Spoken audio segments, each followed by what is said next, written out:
What up guys, this is Tychondrus doing a new toy review. Now this is a first of many videos of the stuff I picked up from Amber, or Starly Quinn as she was known, and I decided I'd start things off with a bang because this is the rare, I think he was a chase variant, or he was a chase figure. He's the rare Masters of the Universe Anti Eternia He-Man. And he's the most evil man in the universe. Basically, he's anti-He-Man. He's an evil, all evil version of He-Man, as you can tell because he's painted in all black. And usually things when they're painted in all black usually means it's like an evil counterpart or something along those lines. So he has some really cool deco. He's black with the kind of similar red that He-Man has for the Iron Cross type thing on his chest, but he is pretty much just all black plastic with red highlights and some slightly variations of red. So for accessories, I'll go through the accessories first. So he actually comes with quite a few accessories. So he comes with the standard He-Man accessories, which is this axe. The battle axe, which is done really cool. I'm not sure if it's picking it up on the camera, but it's done in all black, but there's a very faint kind of metallic sheen to the edging of the blade and on some of the inset of the actual axe. The same with the power sword. This is the Filmation style power sword. He comes with two versions of the power sword. So he comes with the one that came with the kind of toy, the original toy. And then he comes with one that's more close to the Filmation cartoon style. And it's very faint, but it's kind of like a very dark metallic paint apps just on the blade itself. Might be a bit hard for it to pick it up on the camera. But it's all black with the metallic, very dark, dull metallic colour. He comes with the standard He-Man style shield. Again, it's done in a couple of different tones, so it has black, red, and then the black divots are slightly shiny and gloss, whereas the main shield itself is black, and then you have the red. The red is similar to He-Man's, except it's a darker version of it. The standard He-Man weapons are usually grey with silver, whereas these are all black as well. And then it comes with the shield that came with Castle Grayskull Man.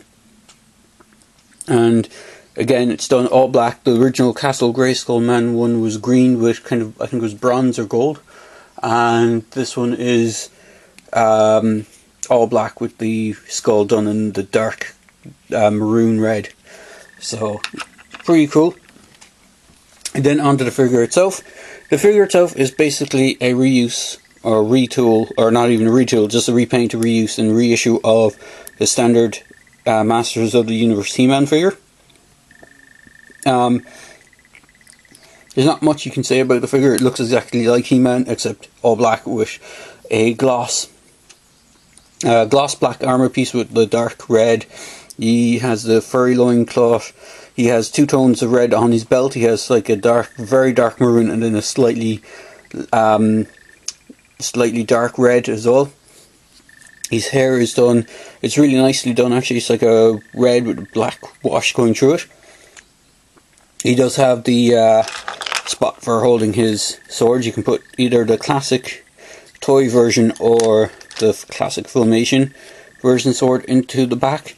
I think you can sort of fit the axe in, even though it's not supposed to be in there. It's mostly designed for the swords.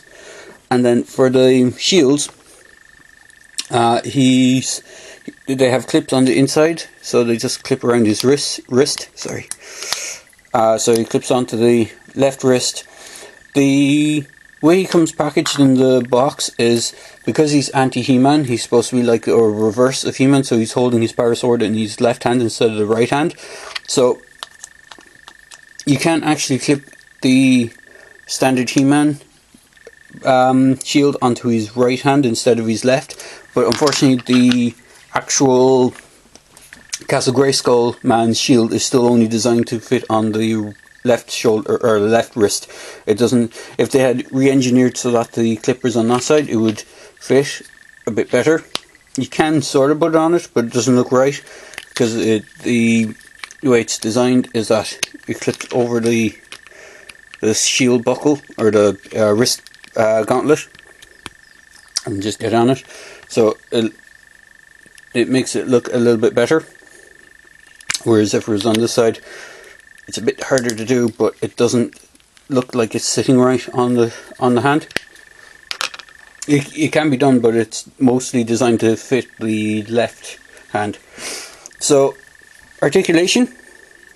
You have the standard Masters of the Universe ball hinge shoulders, so they can go out that much, and it can rotate all the way around. Single jointed elbow, so you can get, it's not quite a 90-degree bend, it's just before a 90-degree bend. He has upper shoulder swivel, or sorry, bicep swivel. He has a single hinge swivel wrist. He doesn't actually have like on some of the newer Masters figures. Some of the newer He-Man ones that they did had the hinge on the wrist. This guy just has the swivel. He has a waist swivel. He has an ab crunch and go forward and back, and then he has the standard kind of ball jointed legs, so he can go splits that much.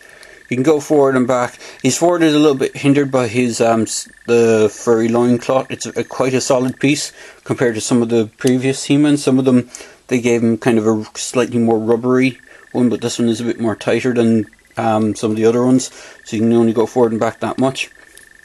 Single jointed knee, so you can get a good 90-degree bend on the knee. He has boot swivel just above the boot cut, and then he has the boots themselves, which go, or the feet themselves, which go forward and back, and they have a slight rock to them. And so he's a pretty sweet figure. For the box, they actually did something pretty cool for the box. They gave him his own unique packaging with he has this Masters of the Universe Classics logo at the top, and then has this lightning effect going down the sides, which isn't standard on most of the Masters of the Universe boxes.